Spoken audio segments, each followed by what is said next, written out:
भगवान का जब मोहिनी अवतार हुआ तो मोहिनी अवतार के उस स्वरूप के सौंदर्य पर 33 कोटि देवता न्योछावर हो गए।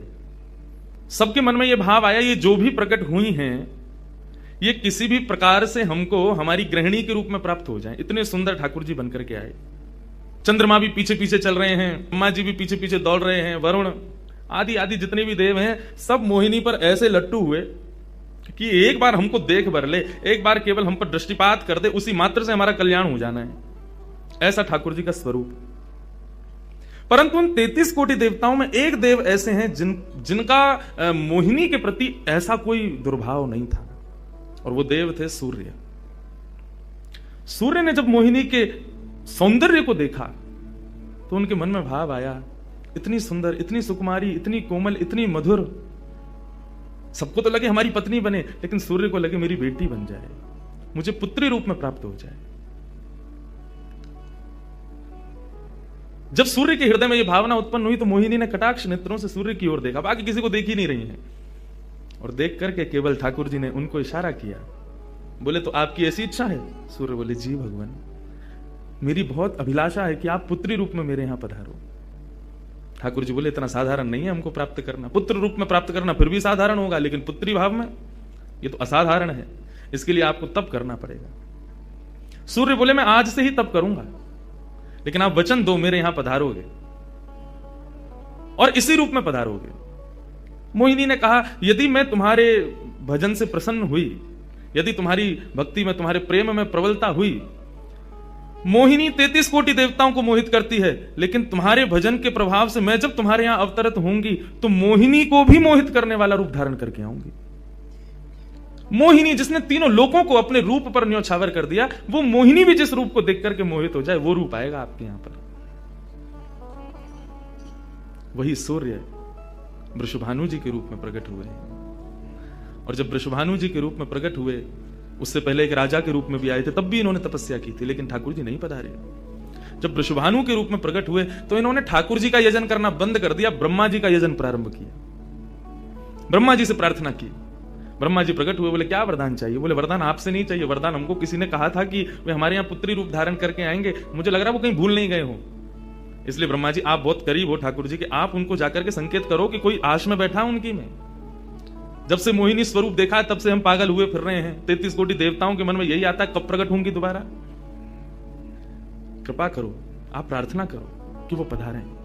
ब्रह्मा जी बोले आपके भजन में इतनी सामर्थ्य है कि ठाकुर जी मना नहीं कर सकते। बोले तो फिर मुझे विश्वास के लिए कुछ तो कह करके जाओ। ब्रह्मा जी बोले मेरी जिम्मेवारी बन जाए, इसलिए चलो इस पर्वत के रूप में मैं विराज जाता हूं। और बरसाना पर्वत के रूप में श्री ब्रह्मा जी विराज गए। ठाकुर जी आएंगे, मैं जिम्मेवारी लेता हूं, इसलिए मैं ही पर्वत बन के बैठा। ब्रह्मा जी ने जाकर के प्रार्थना की। ठाकुर जी बोले मैं तो सच में ही भूल गया था कि मुझे जाना है। बोले भगवान वो बहुत प्रतीक्षा कर रहे हैं आपकी। वृषभानु जी का भजन कैसा बताया। वृषभानु जी की एक ही इच्छा है कि मेरे पास जो पुत्री रूप ठाकुर जी का आवे। ठाकुर जी मोहिनी बनकर के आए तो 33 कोटि देवताओं के हृदय में ठाकुर जी के प्रति वात्सल्य भाव प्रकट नहीं हुआ, प्रेम भाव प्रकट नहीं हुआ, कुछ और ही भाव था उन देवताओं का। वृषभानु जी कह रहे हैं कि मैं ऐसी पुत्री पाना चाहता हूं जिसको देख करके काम नष्ट हो जाए, काम का भी मर्दन हो जाए, सामने वाले के हृदय में एक दिव्य प्रेम प्रकट हो, निष्काम प्रेम, अनकंडीशनल लव किसे कहते हैं, इसका प्रसाद पूरी दुनिया को देने वाली ऐसी पुत्री मेरे घर पधारे। स्वार्थ सिद्ध प्रेम सब करना जानते हैं, लेकिन निस्वार्थ प्रेम किसे कहते हैं, वो ठाकुर जी का वो शक्ति स्वरूप ही सबको बता सकता है। ब्रह्मा जी की प्रार्थना हुई ठाकुर जी से। ठाकुर जी अपने वैकुंठ में विचरण कर रहे हैं, विचार कर रहे हैं कैसे करूं, नंद यशोदा के यहां भी जाना है, देव की वसुदेव के यहां भी पुत्र बनना है, पहले से ही 4 मम्मी पापा हैं हमारे, तो ये 2 मम्मी पापा और कैसे बनाऊं, 6 माता पिता। तब ठाकुर जी विचरण कर रहे थे, तभी एक खंभ में मणि, उस मणि में ठाकुर जी ने अपना प्रतिबिंब देखा। ठाकुर जी अपना प्रतिबिंब नहीं देखते, क्यों? बहुत कम देखते हैं। जब श्रृंगार आरती होती लाल जी की तभी इनको प्रतिबिंब दिखाते हैं, और उस प्रतिबिंब में भी इतने इतराते हैं महाराज, उसमें भी स्वयं को देख करके खुश हो जाते हैं, वाह मैं कितना प्यारा लग रहा हूं। अपना प्रतिबिंब ठाकुर जी इसलिए नहीं देखते क्योंकि स्वयं ठाकुर जी मोहित हो जाते हैं खुद ही पर। जैसे ही ठाकुर जी ने स्वयं का प्रतिबिंब देखा, प्रतिबिंब देख के आगे बढ़े, लेकिन ठाकुर जी मन में विचार करने लगे, मुझे सबके स्वभाव प्रिय हैं, लेकिन अपना यदि देखूं तो अपना प्रतिबिंब बहुत प्रिय है। जब स्वयं को देखता हूं प्रतिबिंब में, तो ऐसा लगता है कि मानो जो सबको मोहित कर रहा है वो स्वयं को जब देखे तो खुद भी मोहित हो रहा है, क्योंकि प्रतिबिंब कभी झूठ नहीं बोलता। प्रतिबिंब का ये स्वभाव है, आप जैसे हो वैसा आपको दिखाता है। ठाकुर जी ने जब प्रतिबिंब देखा, अपने उस प्रतिबिंब स्वरूप को ठाकुर जी ने स्थिर कर दिया, और स्थिर करके अब तो ठाकुर जी लाए महाराज लक्ष्मी जी की पूरी पेटिका लेकर के आए श्रृंगार की, और अपने प्रतिबिंब स्वरूप को ही उन्होंने श्रृंगार करना प्रारंभ किया।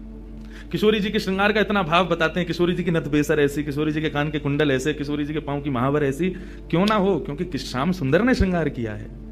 किशोरी जी का जो स्वरूप है वो ठाकुर जी ने उसका श्रृंगार किया है।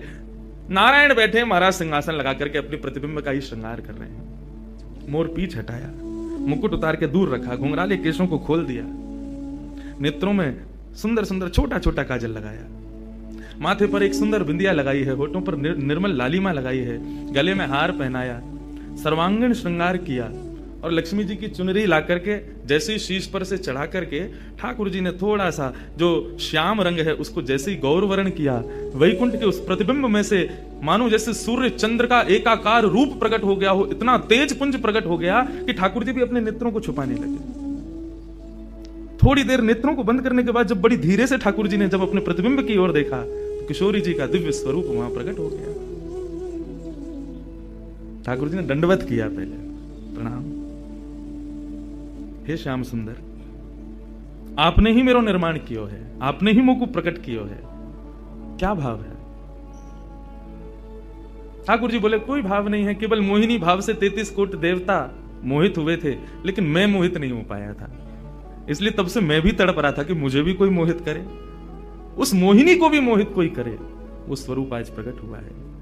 धर्म की स्थापना हुई, ज्ञान की स्थापना हुई, भक्ति की स्थापना हुई, वैराग्य की स्थापना हुई, लेकिन अंततो गत्वा इस संसार का सार जो प्रेम है उसकी स्थापना नहीं हुई है। उसके लिए आपका अवतार धारण करना अति आवश्यक है। आप मेरी शक्ति हैं, आप मेरी आत्मा हैं।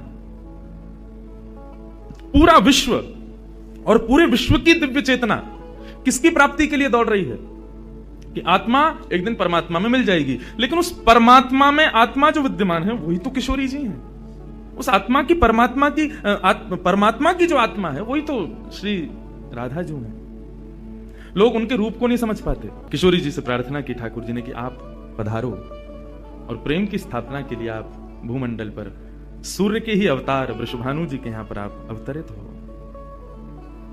तब किशोरी जी ठाकुर जी की बात मान करके और वृषभानु और कीर्ति के यहां पर अवतरित होती हैं।